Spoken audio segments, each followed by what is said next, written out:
Hello friends, அனைவருக்கும் வணக்கம். Welcome back to our channel. எல்லோரும் எப்படி இருக்கீங்க? அனைவரின் குடும்பம் நலமுடனும் வளமுடனும் வாழ நான் இறைவனை பிரார்த்திக்கின்றேன். இதுவரை என்னோடய சேனலுக்கு தொடர்ந்து சப்போர்ட் பண்ணிகிட்ருக்க என்னோடய ஸ்வீட் சப்ஸ்கிரைபர்ஸ் எல்லாருக்கும் ஒரு பெரிய நன்றி.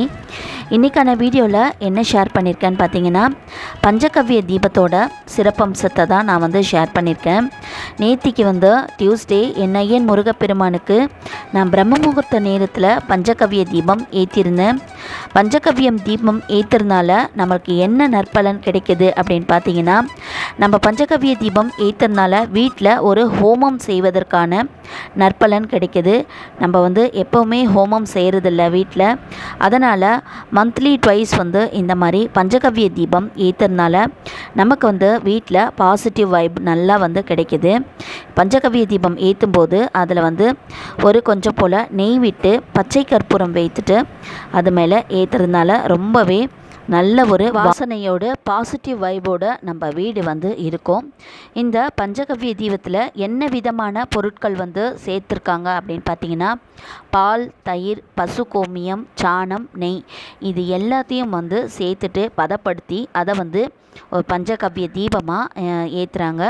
இந்த பஞ்சகவ்ய தீபம் பிரம்ம முகூர்த்த நேரத்தில் ஏற்றுறதுனால நம்ம வீட்டில் ஹோமம் வளர்க்கும் போது பார்த்திங்கன்னா, பிரம்ம முகூர்த்த நேரத்தில் தான் ஹோமம் வளர்ப்பாங்க. அந்த மாதிரி நம்ம பிரம்ம முகூர்த்த நேரத்தில் பஞ்சகவ்ய தீபம் ஏற்றுறதுனால நமக்கு 33 தேவர்களுடைய அருளும் நம்மளுக்கு கிடைக்கும். நமக்கு வீட்டில் ஒரு நல்ல வைபாக இருக்கும் அந்த நேரத்தில். அதுக்கு நெக்ஸ்ட்டு என் முருகனுக்கு அவருக்கு பிடிச்ச நட்சத்திர கோலம் போட்டுட்டு 6 விளக்கு ஏற்றிட்டு அதை பஞ்சகவ்ய தீபம் ஏற்றி முடித்தாச்சு. அதில் வரும் புகையானது நமக்கு வீட்டில் எந்த ஒரு நமக்கு உடம்புல ஏதாவது ஒரு நெகட்டிவ் வைப்ரேஷன்ஸ் இருந்தால் கூட கண்டிப்பாக குறைஞ்சிடும்.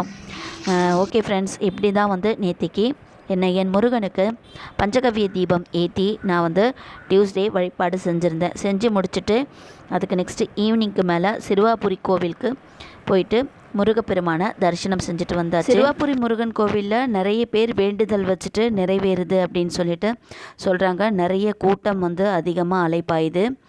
நீங்களும் சென்னையில் இருக்கிறவங்களா இருந்தீங்கன்னா கண்டிப்பாக நீங்களும் ஒரு தடவை மாச்சு வேண்டுதல் வச்சுட்டு வாங்க. சிறுவாபுரி கோவிலில் கண்டிப்பாக நல்லதே நடக்கும். கோவிலுக்கு போக முடியாதவங்க இதில் ப்ளே பண்ணிகிட்ருக்க முருகன் கோவிலை பார்த்துட்டு தரிசனம் பண்ணிக்கோங்க. அடுத்த ஊரில் இருக்கிறவங்களும் அந்த மாதிரி தான் இந்த ப்ளே பண்ணிகிட்ருக்க வீடியோ பார்த்துட்டு தரிசனம் பண்ணிக்கோங்க. ஓகே ஃப்ரெண்ட்ஸ், இந்த வீடியோ உங்களுக்கு பிடிச்சிருக்கும்னு நினைக்கிறேன். பிடிச்சிருந்தா மறக்காமல் like, share and subscribe my channel. இதோட நெக்ஸ்ட்டு இன்ட்ரெஸ்டிங்கான ஒரு வீடியோவில் மீட் பண்ணலாம். நல்லதே நினைப்போம், நல்லதே நடக்கும். Thank you friends, take care, bye bye. Vetrivel முருகனுக்கு அரோகரா.